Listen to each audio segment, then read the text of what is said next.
Time for another DIY. Today I'm going to share with you how I'm going to reuse these thrift store placemats that I found at my local thrift store for 25 cents each. And what I did was I grabbed two of the wood cutting boards from Dollar Tree and the placemat, because I am going to make two light fixtures. But I'm going to share with you how I made the first one. Kind of just laid out one of the placemats and then measured out where I wanted to place my cutting board in order for that to be the top part of my light fixture.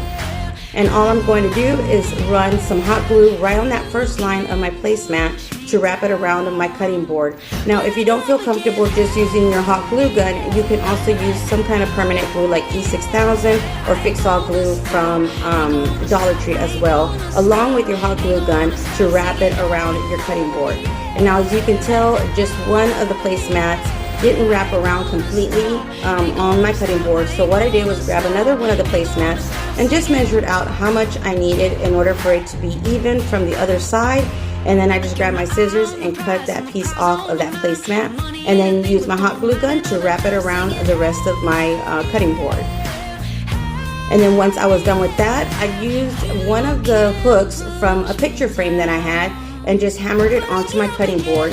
And for the lights, I went ahead and grabbed some of these LED battery operated light fixtures from Amazon with the remote control, and I just went ahead and used some double stick tape to add it to my cutting board in the bottom, and then hung it up, and there you have it, an adorable light fixture with some remote control battery operated